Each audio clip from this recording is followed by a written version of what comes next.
Hi Nikit, congrats for Hello, sir. congrats for securing All India rank 491 in this UPSC Civil Services examination with sociology as an optional. And thanks for joining with Kingmakers IAS Academy. And how do you feel about this success, Nikit?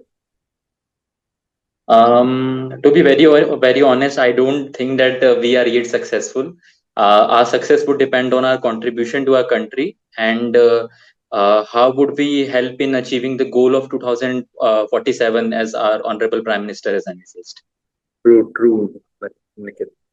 So, can you let us through your journey? Like, how much attempts did you take, and what hurdles did you face in your previous attempts? Is fine for you. Okay, so I am Nikit Singh, and I am a 2002 born and brought up in Indore only. And then I pursued bachelor's in arts in subjects like history, political science, economics, and then my optional was sociology. I was fed up with the subjects I had read in graduation, so I thought let's try something new. So I chose sociology, and then in the 2024 attempt, I was not able to qualify means, and finally in this attempt, I have gotten the rank and my service decided. Nice, Nikit. So, what is your strategy for prelims? Like, you were able to clear this prelims, right? So, what was your strategy for prelims? I think my strategy would remain the same even if I attempted today. At least as per my opinion, 85 questions have to be attempted. Okay. Uh, I found out that 85 to 90 was the appropriate number of questions through which I was able to qualify the prelims in the attempts. One thing is that if someone attempts above 93 or 92, then the negative marking is there. And if somebody tries to clear the examination by just attempting 70 questions, then I don't think that would be feasible. It might be feasible for some people who have high accuracy rate, but there is certain uncertainty around the UPSC answer key. We are not sure about what answer UPSC might think of particular question. So we might think that our accuracy is good, but then it's up to UPSC interpretation as to what the final answer is. So for that, around 80 questions have to be attempted in any case for normal aspirants. If somebody has an higher accuracy rate, then whatever floats their boat. Okay. So, finding the sweet spot and attending at least 80 would be a much better thing, as per you're saying, right? Fine. As per my opinion. Yeah. So, what all sources did you read for each and every subject? Okay. For ancient, medieval, and modern history, I believe that Pratik Naik sir's PDF is good. I did not I did not watch any of the lectures in particular, but the PDF as such is very concise, and it consists of NCERT, state board books, and other reference material which might be available. For polity, Lakshmikant is the Bible, and Lakshmikant is definitely sufficient for prelims. And then for economics, Mronal sir's notes. If somebody has duration of 1.5 years to 2 years, then they can follow the Mronal. I had that much time because I was preparing since 2023. But if for example, if somebody has to attempt in 2027, then the time is very short already, so they can follow other books and sources. For example, Vivek sir's book is also there, Vivek Singh sir's book, so that can be followed. And for environment, PMFIS, I made notes out of PMFIS. Again, I had 2 years, so I followed that. If somebody has 1 year only, then they can follow any other reference material. And for geography, again, PMFIS. And for science and technology, Shivin sir's science and tech handout is very good. It consists of just merely 250 pages, and it's very broad and consists of PYQ as well. However, I would like to add one thing here, that it doesn't matter which sources are we referring to. Ultimately, the number of revisions would matter. For example, for a normal candidate, I don't know what my friends are saying outside of this podcast, but since I know some of them who have also cleared, so almost all of them had studied and revised Lakshmikant at least 10 times. And similarly for economics as well, they revised it 5 to 6 times. So except for history, I think all the subjects, all the toppers, which I know personally, have revised them 5 to 10 times at least. Nice, Nikit. So, revision was one of the key factor for you to succeed as right. So, yes, revision and PYQ definitely. Sure. So, what about the PYQs? Like, how did you go with the PYQs, and how much times did you went with the PYQs, and what all, like, till what years you were revising the PYQs? Generally, PYQs from 2013 can be followed, but even before can be followed for subjects like history and geography, because history and geography we can't change, right? So, like for that, we can follow earlier PYQs as well. And my strategy for PYQs was that I studied PYQs when I was reading something for the first or second time, and then after the seventh or eighth time, or just before the prelims as well, I also studied the PYQ again.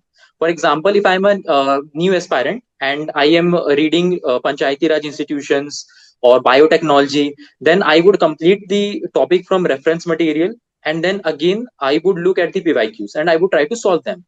Since it is the first iteration of the PYQs, definitely my success rate would be 50% or lower.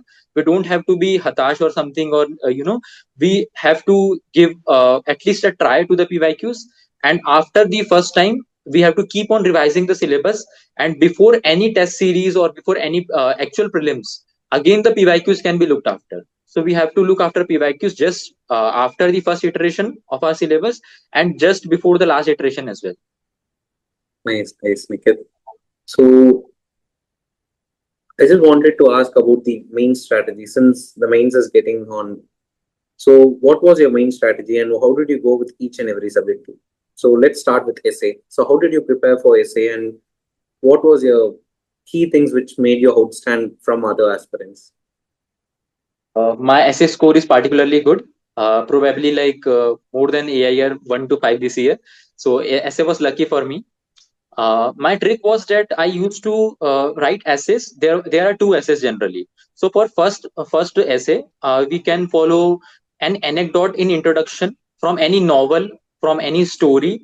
For example, all of us read certain novels like Grapes of Wrath, Animal Farm. So that can be included in the introduction. And for the second essay's introduction, it is my personal opinion that generally the marks in the second essay is less than the first essay, because the examiner is fed up of the reading your essays. So generally the marking scheme is lesser. So we have to be creative in second essay. For that, I used to write my own poem. Just it was not something very hi-fi, just basic rhyming words. So creating your own poem would definitely help. And then earlier, the toppers in 2020 or 2019, they used to write pastel approach, polity, economy, science, technology. So we still have to follow the same, but pattern has changed. Now we have to focus on dimensions. So if the topic is we have to repair our roof when the sun is shining and not when it is raining, then we have to focus on dimensions, that why we have to repair our roof when the sun is shining. Then second dimension, what would happen if we don't repair? And third dimension, how to repair it. And within each of these dimensions, the first dimension would occupy 80% of the space, second dimension 10%, and how to repair the roof, that is pre-conclusion, that's for 10% of the space. Nice. So following different patterns or different structure for each and every essay would help us score much better marks as per Definitely. Sure. So what all sources did you use? Like, did you use some things before for getting into a hold of essays, or you were naturally good in essays? Like, is there anything? How much did you practice? How much essays did you write earlier before on? Is there anything which you can share? I wrote around 20 to 25 essays, but the key is that you have to utilize the knowledge which you already have of UPSC world and the world beyond UPSC. For example, if somebody has any awareness of any particular person's personalities, any scheme or any saying which the honorable prime minister, president, vice president has said, or even of any generic movie which we watch, then that can definitely be applied in our essays. We have to draw inspiration from our own world and the world beyond UPSC. For example, there doesn't have to be a fixed pattern. I am personally not a very avid player of cricket, but if somebody follows cricket, then they can write something from the figures like Virat Kohli or AB de Villiers, so they can utilize and harness that knowledge. Same goes for F1. I know many of my friends who have utilized their knowledge beyond UPSC, because my trick is that in ethics and essay, as per me, you have to be creative, and in the other papers, GS 1, 2, 3, you have to be very static. Like the official reports have to be cited, official figures have to be cited, official keywords. So there are two kinds of things which you have to do for different subjects. Nice. Okay. Fine. So can we go with the GS1 strategy? GS1 with history, geography, and society.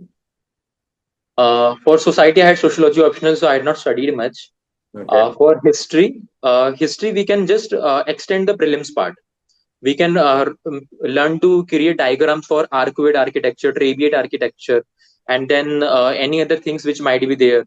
And similarly for geography as well, learn the mechanism of certain keywords like landslides, tropical cyclones, temperate cyclones, and any other kinds of El Nino and any other kind of phenomena. So UPSC has generally these themes where they ask questions from. And the questions in geography are also rising from water sector or renewable energy sector. So you just have to grab the crisp of the, just crux of the PYQs which have been existing till now. The energy part, geothermal energy, solar energy. Every alternate year, there is either a question on solar energy or on wind energy. And that's would be replicated in the 2026 mains as well. So we have to analyze the PYQs and on the basis of that write answers of GS1. So analyzing PYQs and forming answers based on it and would be a much better thing as per you, right? Yeah, definitely. Because prelim syllabus of history and geography is very wide. So better would be that to focus on PYQs, and if there is any question beyond PYQs in history and geography, then we have to assume that people would be able to write very limited stuff on that, and we have to trust ourselves that we would be able to sail through even by writing just meager things or just calm chalao types. Okay. So is there any unique presentation or writing style which you followed for GS1? Is there any kind of thing like which you want to share to fellow aspirants? I think like in conclusion, we can write or add something from historians' points of view. For example, if there is a question about Parmara architecture, which came in my means, then we can write what historians have written about it. For example, R.S. Sharma or any other historians, what they might have written about it. So we have to do that. And similarly for geography, we can apply the current knowledge. For example, if the question is about saving the water, then any catchy slogan from Honorable Prime Minister or any reference by World Bank as such or the United Nations body which might be relevant for that topic. So not be the key is to not be extremely innovative and remaining within the official reports, official sayings, official figures. So that is the thing for GS 1 to 3. Sure. So can we go with GS2? Yeah, sure. In GS2, pick up the Lakshmikant. Think about the every topics which might come. For example, there is a chapter about Competition Commission of India. So in prelims, that we have to study the composition of Competition Commission of India. But in mains, we have to study the efficacy of it and how successful is the Competition Commission. So we can write about how much penalties it has charged. For example, it charged 1,000 crore penalty on WhatsApp, and then we have to include innovative diagrams. For example, if we are writing about challenges of Competition Commission of India, then we might create a graph that 15,000 crore penalty it had charged, but only 100 crores were actually realized. And then again, in way forward, we have to include important committees recommendation. So we can include Raghavan committee, how it has said that the Competition Commission of India can be broadened, the definition of it can be much more broadened, and additional functions be provided to it. So we have to pick up topics from the Lakshmikant, but we have to do detailed research about it. What committees are there? What diagrams can be there? What graphs? What pie charts we can create out of it? So that is the GS2 polity part. For international relations, learn to create very good looking diagrams. For example, in West Asia, people create just boundaries and everything. Create very good diagrams. Ensure that they are properly labeled. If question is about India and Afghanistan relationships, just don't create any random map. Write where Hazigak mines are there in Afghanistan, and label where basically the Tapi pipeline projects is there between Afghanistan and India. So labeling is definitely a key to secure that additional half or 1 mark in international relations topic. And then once again, we can cite reports from ORF and Institute of Defense Studies, and then any other thing which Honorable Prime Minister or Honorable Foreign Minister have said. So there we can follow the Ministry of External Affairs page on Instagram as well. because it holistically covers the relationships between various countries, and people can learn what the strategic partnerships of India are and where we stand currently. Nice, Nikit. So I think as uh, as per what you are saying, I would summarize. I would like to summarize that having a better hold on government documents or better authentic sources would give you much better marks, and also adding diagrams or labeling the diagrams in much better fashion would help us get the half or 1 mark, which will make us stand out from the crowd. Yes, definitely. Because in the final list, every mark matters. Even 1 mark matters. So we have to, just put in our efforts. And it is not very complex. We have not talked about calculus or something. It is just about labeling diagrams. So people who are hearing it, they need not be nervous. It is a very basic step. And once you start writing the answers, it might take 15 minutes, and then 7 minutes. Definitely, you would come around 7 minutes or 7.5 minutes. Nice, Nikhil. So can we go with GS3? I would not personally advise about GS3 because my marks are lowest in GS3. And surprisingly enough, I thought that my paper is the most excellent in the GS3, but I got the lowest marks in GS3. So I would not comment on it. But just to complete the podcast, I would say that for GS3, for economy, you can put additional figures. You can try out what kind of benefits are. For example, if the topic is special economic zones, then we can mention that around 6 lakh crores investments special economic zones brought. If the question is about FDI, then we can write about what was FDI in previous year and what it is now. And presentation matters. So just create bar diagrams, graphs, and everything which could be there for economy. And for economy specifically include the current items in the budget. For example, if there is anything related to dedicated freight corridors, then put the recent budget 2026 figures, what they say about it, what the economic survey says about it. Because every year the economic survey is going to tell you things about employment, economy, poverty, and infrastructural state of the country, social infrastructure. So we have to put it in our copy, and they can easily be placed anywhere because the economic survey summary is very broad. Similarly, for the internal security part, create diagrams, add reports, and then prepare themes. In internal security, prepare theme of terrorism, left-wing extremism, neighborhood, and the security threats emanating from it, and the emerging threats. For example, the cyber security threats which can be there.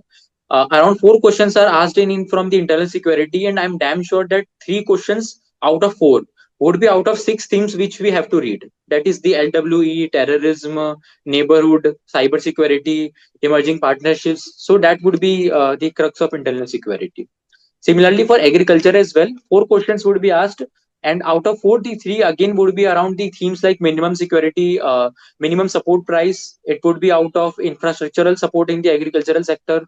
It would be in the agriculture infrastructure, or it would be about agricultural subsidies. So we have to read about these 4 topics in very detailed manner, because anything can come out of it, and it would give higher return on investment as well.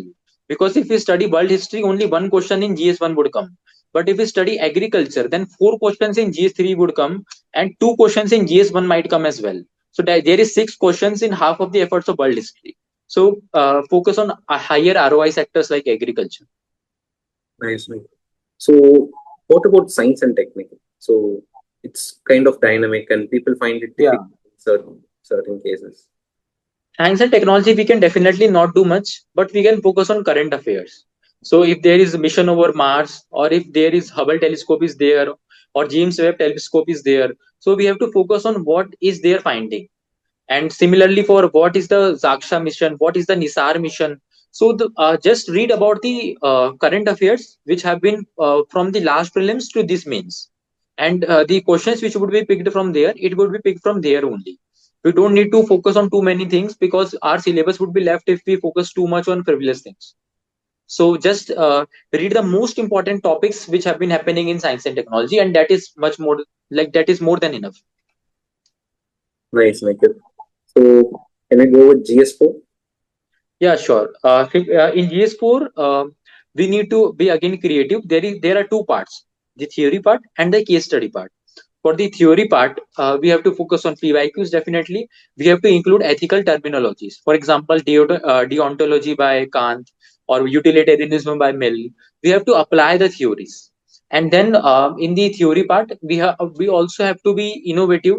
We can write the examples from sports theme, and we can focus on officials example as well. For example, M. Vishweshwarya, the Bharat Ratna awardee.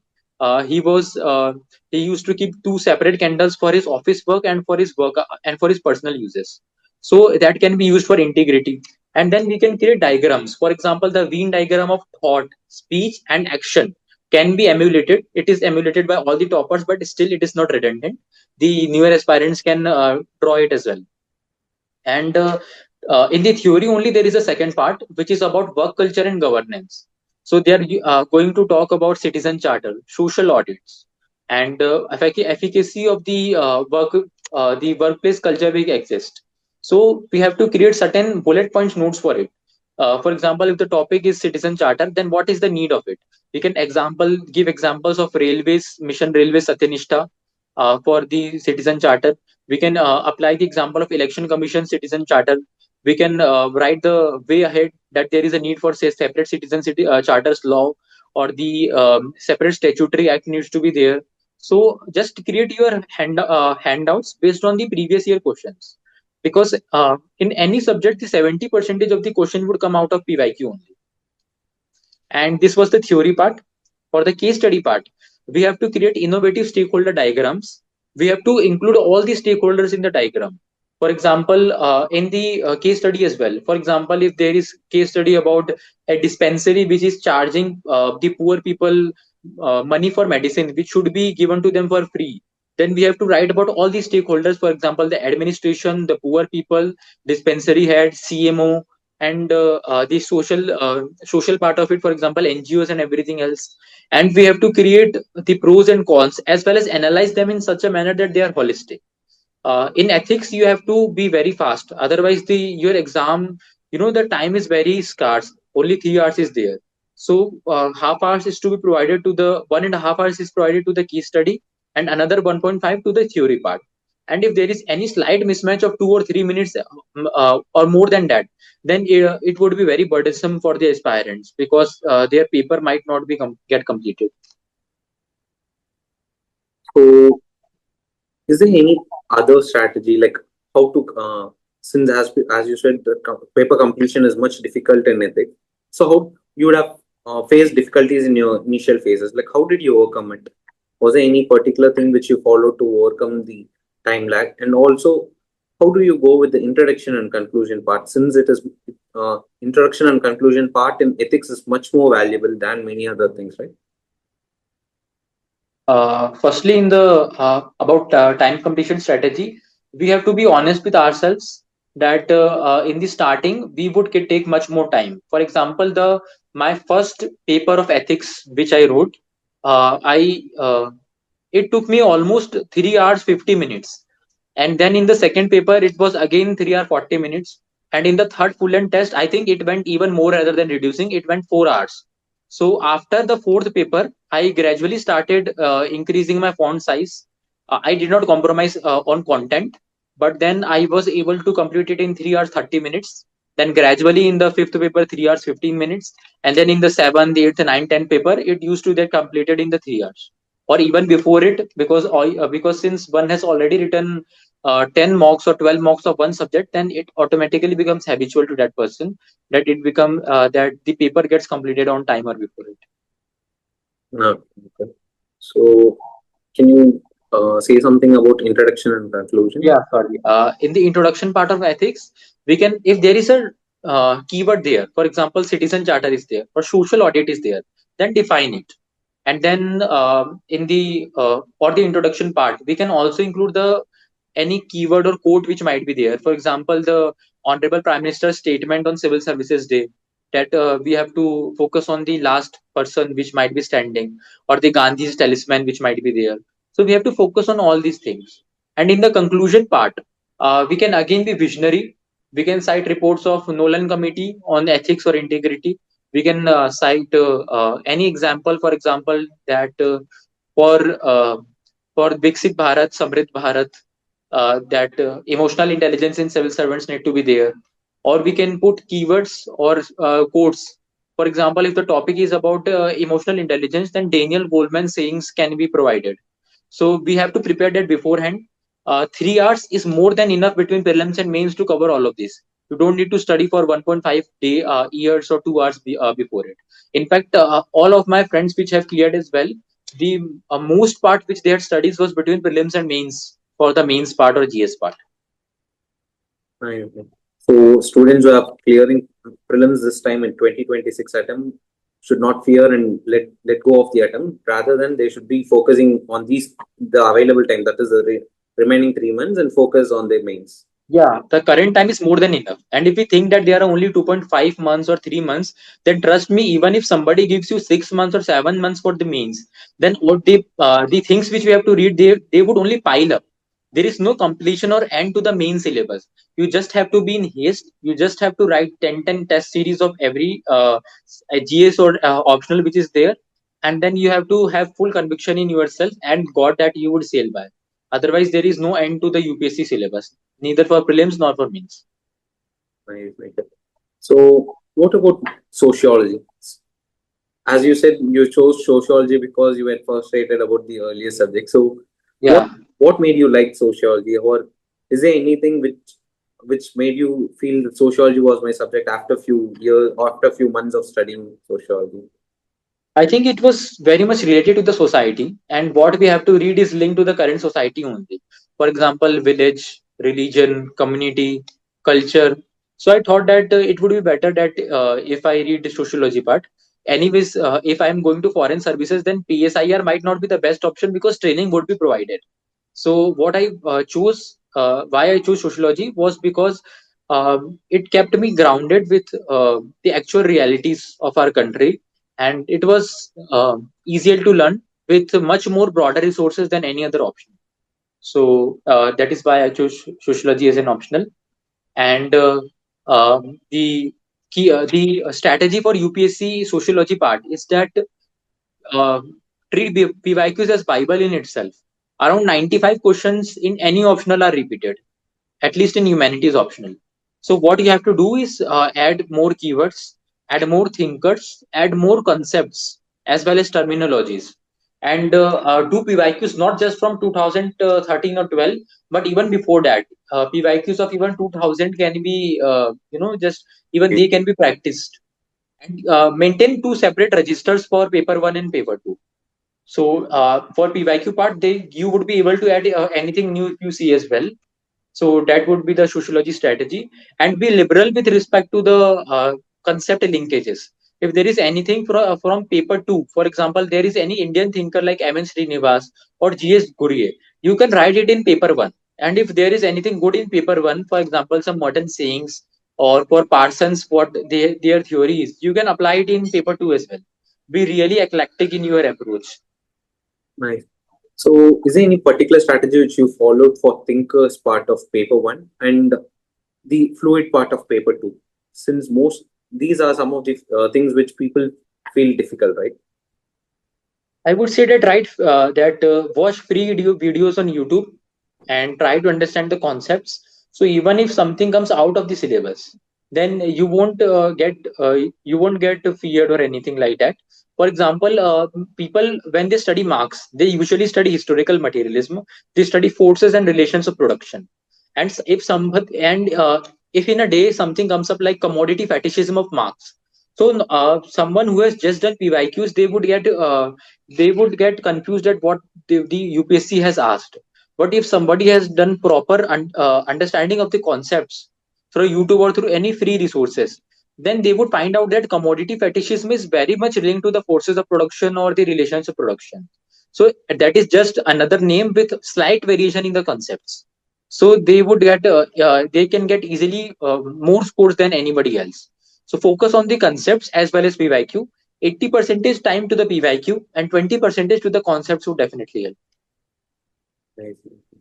So what about the dynamic part of sociology? Since many questions asked in sociology are dynamic and people find it difficult to answer these kind of questions, right? And especially in paper two, which is more related to the society and kind of Yeah. the questions asked paper 2 is more GS oriented rather than rather than optional kind of thing. So how to handle these kind of things? See, I would give two examples. The first example is you have said that GS like questions are provided. So, for example, if there is a question about Panchayati Raj or why it has failed, generally it comes in the GS2 part, polity part. But the UPSC might ask in the sociology optional paper 2 as well. So, here what you have to do is that you have to write the normal GS part, add thinkers and sociological concepts to it. For example, you can use terminologies like Anil Vaddaraju's concept, like elite capture. So, he has provided a criticism of Panchayati Raj that rather than serving the grassroots level people, elites have captured the Panchayati Raj institutions, leading to its failure. And similarly, for any other part, for Sorry. Can we start with the paper two or the? Can I ask the question now? Is it fine? yeah, sure. The question. So like how to go with the fluid part or the dynamic part of the questions. Nowadays many questions which is asked is kind of GS oriented, Yeah. but the GS oriented questions are in sociology optional, right? So how to handle these kind of questions? The key here is that you have to provide sociological perspective to it. If there is a question about, for example, Panchayati Raj institutions, normally it might come in GS2 polity part, and it comes every year in GS2. But if they have asked in that sociology part, for example, that whether analyze the Panchayati Raj sociologically, then firstly you have to provide the benefits of it in a sociological manner. How would we do that? We need to add sociological concepts like transfer of power or diffusion of power, or Andre Bethé's concepts like decrystallization of power, which has led to the diffusion between caste, class, and power through the Panchayati Raj institutions. So we have to write that. And then similarly for the cons part, we can provide concepts like elite capture. How the Anil Vaddharaju, a sociology, has said that rather than supporting the grassroots people, Panchayati Raj institutions have been captured by the elites, leading to their dysfunctional nature. So we have to provide sociological answers or parts to that kinds of question. Similarly, for the current farm laws which were repealed, so UPSC asked the analysis of 3 farm laws. So for that also we have to focus on what the sociologists have said, the earlier sociologist also like D. N. Dhanagre, and the current sociologist, which they have said directly about the farm laws. For example, the in the Indian Express, Satish Deshpande sir regularly writes articles about current concepts which have been going on. So the sociology aspirants can read it. The Satish Deshpande's series of articles, Varghese J. Kurian's articles. So that would help in the dynamic part. Thanks, Nikit. So what was the presentation style in sociology? How did you present your answers? Was it kind of a pointed thing or a paragraphical format? Generally, it was I started with paragraph format and ended in paragraph format, but the points which were there in between, they were in bullet points, because we have to analyze so much dimensions, pros, cons, way ahead, that it's better if it is written separately. But here is another thing, that we don't have to write extremely short bullet points like we might be doing in GS. There should be proper sentences from starting to ending. Nice, Nikit. So can we go with the interview preparation part, or how did you go? How was the interview in your panel with? My panel was of Raj Shukla sir, and my interview happened on last day, last slot. It got rescheduled actually, so Okay. it happened on the last day. And the questions were asked from the TAF or beyond it, and there were certain random questions as well. They ask it deliberately so as to find out whether a candidate is hesitating, or whether he or she has any response to it or not, and whether they get nervous or something. So you have to get prepared for any random kind of questions as well, because you might think that what even they are asking me, but they are asking it for a purpose. They want to check you. So they would be asking questions from the GS part. They would be asking question from the detailed application form, from your hobbies, and they would ask it beyond it as well. So you have to get prepared for everything. I had joined. I had given many mock tests for prelims, for personality tests. Sorry, and one of them was Kingmakers Academy as well, and I'm grateful for that. And beyond that, I in my batch I did most number of the personality test mocks. So I did around 15 to 20 mocks for the personality test. Nice, Nikit. So, was there any interesting thing in your interview? Is there any interesting question you wanted to share here? Um, they asked me questions related to my book, like which I had written about what was its themes, and how much is the similarity between Animal Farm and my book. And beyond that, another interesting thing was that there was a retired officer in my panel, and he asked me random questions about like who decided that how months are arranged, how January would come before February, and how there would be like 365 days and everything like that. So and he added very random questions to to the answers which I gave. So he wanted to check whether I get pale or not when questions are asked to me. So it was a personality test thoroughly rather than just a knowledge test. Nice, nice, Nikit.